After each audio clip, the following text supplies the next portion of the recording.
Hello everyone, Ethys here, and today as promised we're going to talk about the North America FanFest 2016 lore panel between two ferns. The latter fern being of course Koji's muse, lover, and the direct inspiration for another famous potted plant, the Warrior of Light. Now of course a good amount of the panel was concerned with discussing and hopefully selling the newly released Encyclopedia Eorzea. So Koji began with some thoughts on the composition of this beautiful compendium. Of the 300 pages included, 25 to 30% details entirely new information which has not been previously discernible by any in-game or supplementary means. I can personally confirm that this number honestly does not seem at all hyperbolous, although Koji also mentioned some 3 spelling mistakes and a handful of bugs which he put down to the influence of tasty craft beers. I know the feeling. Another fun fact, the font for the book's text was ultimately chosen because of the superior aesthetic of the capital Q. This is the kind of whimsy we've come to expect from Koji. After all, he had a 7th hell added to Eorzea's previous 6 so that Thalman could swear better. 7 hells. And the same reason was cited for the split of Nod Thal into 2 entities so that we could refer to Thal's balls. Now the questions that came in for the remainder of the lore panel were actually answered by Bunri Oda, the technical lore lead, and merely delivered to us by Koji, but some of them were definitely better questions than those we see at most dev Q&As.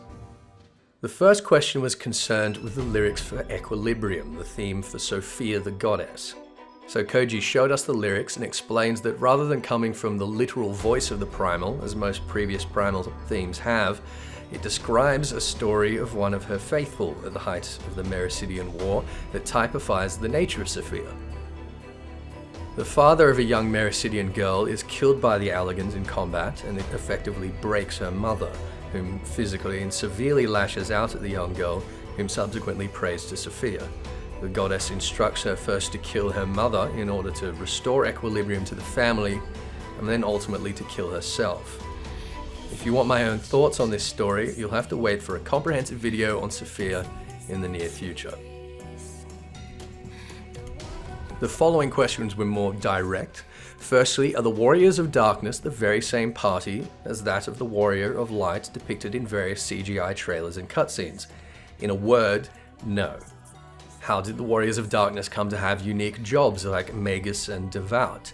Well, having come from a distinct timeline and a mirrored world, their disciplines developed similarly but also distinctly, and their job names reflect this.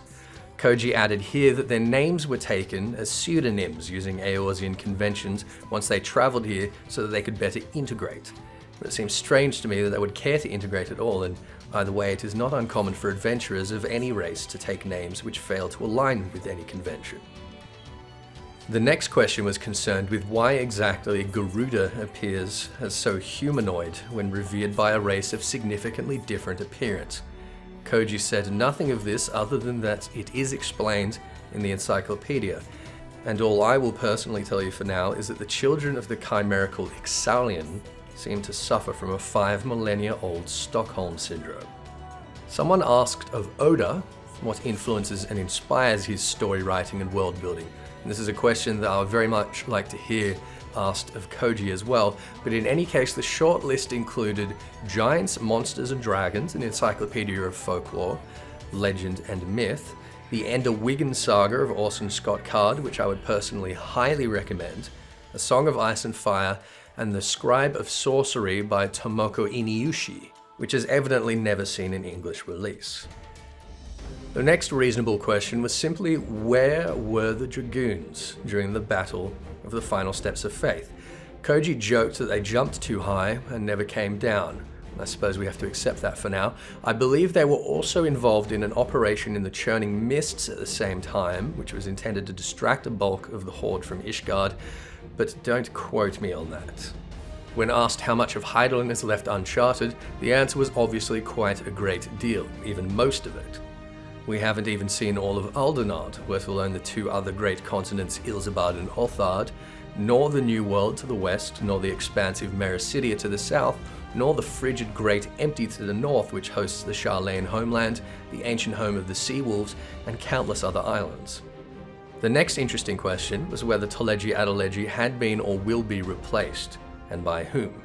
Unsurprisingly, the Sultana is delaying the selection process as long as she can pending her intended reforms, and that subsequently a suitable candidate has not been currently identified. But that said, we all know by now that Rowena would take any opportunity to volunteer herself, and I'm sure she has gil enough to acquire the necessary Uldan assets to render herself eligible. But that's just my personal thoughts. There was another question about Aura horns, which has been addressed before, but Koji elaborated this time that although they don't grow continuously, they will regrow if damaged, and although they serve to process sound in lieu of ears, the Aura do not actually possess any better hearing than the average hearer. When asked about Neil Fresnay, and this one has me quite excited, Oda confirmed that we will have some closure regarding the necromantic Neil Fresnay over the course of Stormblood. The nature and naming of the Allagans Sunway and Starway was the subject of the next question. Evidently they were named for their headings of north and south respectively, and in ages since the fall of Allag, whilst their other resources, ideas and infrastructures were shunned as being dangerous and heretical, Allagan roads survived as a testament to their design and were maintained in Thunderland for their overwhelming convenience to subsequent civilizations. The penultimate question was whether the artist unknown cited for all the paintings and artworks in Eorzea would ever be revealed and explained, to which Oda had revealed that a side quest concerning visual artists of Eorzea was being considered for 4.x.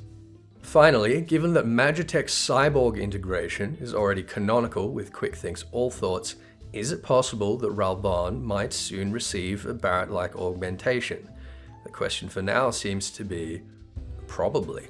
Anyway, that was basically it for the 2016 North America FanFest lore panel in between two ferns. I hope you have all enjoyed our summaries of the recent FanFest. I'm very grateful for your support in getting over there and back in one piece, and I hope you'll join me in the next video. But until then, I'm Ethys, and thanks for watching.